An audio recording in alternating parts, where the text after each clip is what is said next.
নমস্কাৰ এটা নতুন ভিডিঅ'লৈ আপোনালোক সকলোকে পুনৰ এবাৰ স্বাগতম জনাইছোঁ মাৰ্চ আহিল লগতে নিৰ্বাচনো কাষ চাপিছে আৰু নিৰ্বাচনৰ প্ৰাগ মুহূৰ্তত আৰু কেইদিনমানত আজি 7 তাৰিখ যদি 8 তাৰিখে আমাৰ ৰাজ্যত প্ৰধানমন্ত্ৰী নৰেন্দ্ৰ মোদী ডাঙৰীয়া আহি কাজিৰঙাত এটা কাৰ্যসূচী হাতত লৈছে য'ত দেশৰ আসলতে প্ৰথমজন প্ৰধানমন্ত্ৰী হ'ব যোনে ইমান সময় কাজিৰঙাত স্পেন্ড কৰিব কাজিৰঙাত থাকিব কাজিৰঙাত জংগল সাফাৰী ল'ব আৰু সাগে প্ৰথমজন প্ৰাইম মিনিষ্টাৰ বা দেশৰ প্ৰধানমন্ত্ৰী হ'ব যোনে কাজিৰঙাত জংগল সাফাৰী লৈছে অসমৰ মুখ্যমন্ত্ৰী ডক্টৰ হিমন্ত বিশ্ব শৰ্মা ইয়াক লৈ বিৰাট অপটিমিষ্ট তেওঁ বিৰাট আশা কৰিছে পজিটিভলি যে অসমৰ টুৰিজম সেক্টৰত প্ৰধানমন্ত্ৰীৰ এই বিশেষ কাৰ্যসূচীয়ে এটা ডাঙৰ বুজ দিব যে বহুত বাহিৰৰ টুৰিষ্ট হয়তো অসমলৈ আহিবলৈ আকৰ্ষিত হ'ব তেওঁলোকৰ উৎসাহ বাঢ়িব যে অসমতো এনেকুৱা ধুনীয়া জায়গা আছে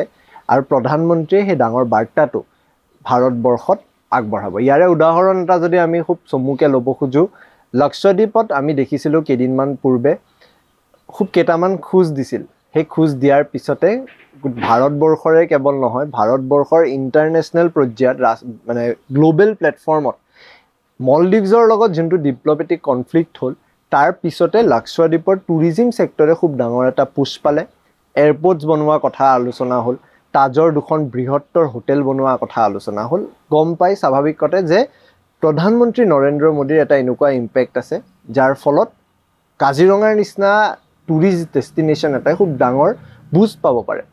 কিন্তু আচৰিত কথাটো হৈছে 8 তাৰিখৰ এই কাজিৰঙাৰ টুৰটো কমপ্লিট কৰাৰ পিছত মাৰ্চৰ 9 তাৰিখে যোৰহাটত ষ্টেচু অফ ভেলৰ আনহাতে সাহসিকতাৰ এজন আইকন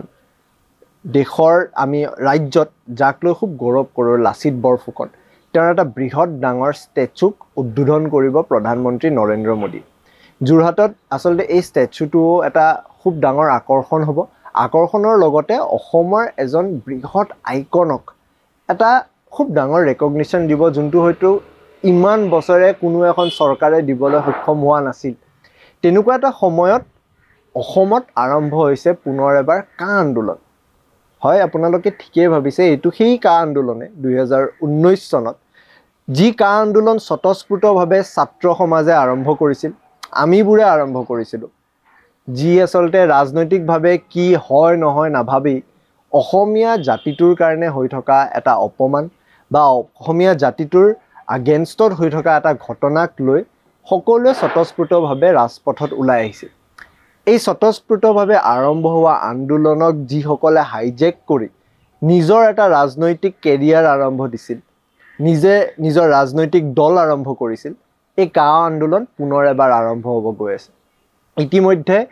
দেশৰ ৰাজ্যত দেশৰ আসলতে গৃহমন্ত্ৰী অমিত শাহ ডাঙৰীয়াই কৈছে যে ইলেকশ্যনৰ প্ৰাগ মুহূৰ্ততে কা ইমপ্লিমেণ্ট কৰা হ'ব গুৱাহাটীত যদি আপোনালোক থাকে ৰাজপথত ওলাই গ'লেই দেখিব যে যি সময় ৰাজপথেৰি ৰজা যায় সেই সময় ৰাজপথত বেৰিকেড লগোৱা হৈছে এই বেৰিকেডে এটা ইণ্ডিকেশ্যন দিছে যে খুব সোনকালে হয়তো কাখন ইমপ্লিমেণ্ট কৰিব পাৰে কাৰ নিয়ম আহিব পাৰে যাৰ ফলত ৰাজ্যত পুনৰ এবাৰ আন্দোলন হ'ব পাৰে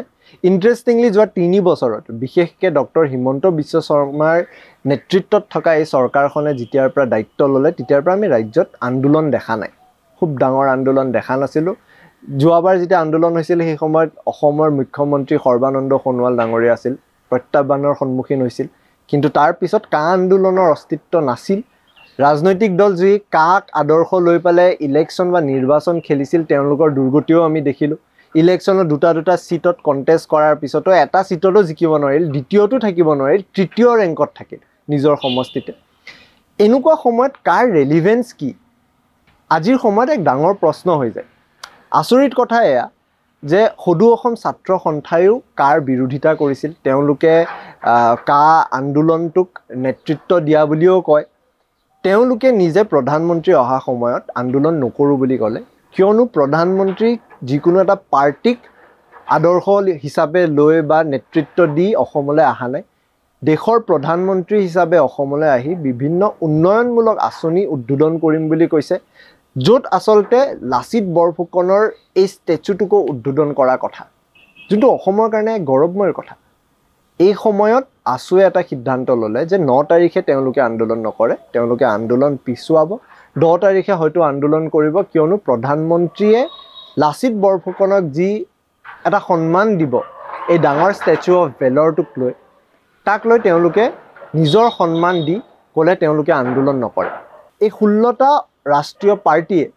বহুতৰ নাম হয়তো আমি নাজানো, কংগ্ৰেছে নেতৃত্ব দিয়া, তেওঁলোকে কৈছিল প্ৰধানমন্ত্ৰী নৰেন্দ্ৰ মোদী অহাৰ দিনাখনে তেওঁলোকে আন্দোলন কৰিব। কিন্তু এতিয়া তেওঁলোকে কৈছে তেওঁলোকে আন্দোলন নকৰে, কাৰণ তেওঁলোকে বুজিলে যে তেওঁলোকে আন্দোলন কেৱল প্ৰধানমন্ত্ৰীগৰাকীৰ এগেইনষ্টত কৰা নাই, তেওঁলোকে প্ৰধানমন্ত্ৰীৰ আঁচনিৰ এগেইনষ্টতো কৰিছে। আজিৰ সময়ত ফাগুনৰ বতৰ, খুব ধূলি আহি আছে, এই ধূলিত বহুত বেমাৰ হয়। কথাটো হ'ল এনেকুৱা ধূলি আচলতে বহুত ইছ্যুজ পাব, কিন্তু আমি যদি নিজে বাচিবলৈ চেষ্টা নকৰোঁ এই ধূলিৰ পৰা বাচিব নোৱাৰিম। আজিৰ সময়ত ইলেকশ্যন সন্মুখত সৰুৰ পৰা সৰু নেৰেটিভ এটাই প্ৰত্যেকটো ৰাজনৈতিক দলক ক্ষতি কৰিব পাৰে। যদি এটা উদাহৰণ হিচাপে লওঁ, বিহাৰৰ লালু প্ৰসাদ যাদৱ আৰু দুৰ্নীতিৰ কথা আমি সকলোৱে পঢ়ি আহিছোঁ, সৰুৰে পৰা সকলোৱে শুনি আহিছোঁ। তেওঁ কিমান দিন জেলত কটাইছে সেইখিনি কথাও আমি জানো।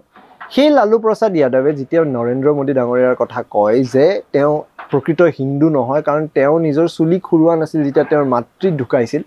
সেই সময়ত এটা নতুন নেৰেটিভ বিজেপিক দি দিলে, য'ত বিজেপি এটা নিজে কেম্পেইন আৰম্ভ কৰিলে মোদী কা পৰিবাৰ, য'ত ক'লে দেশৰ প্ৰত্যেকজন নাগৰিক মোদীৰ পৰিবাৰ, তেওঁ নিজৰ পৰিবাৰ নহ'লেও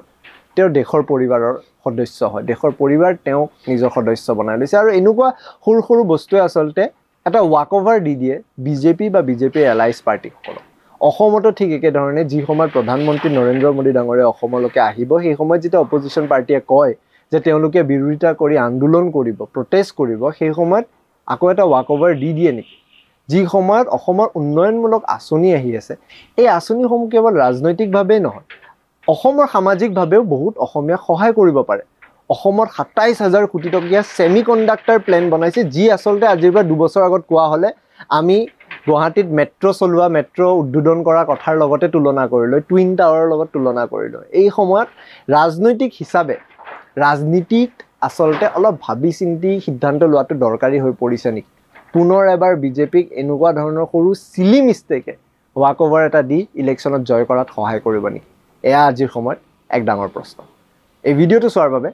ধন্যবাদ।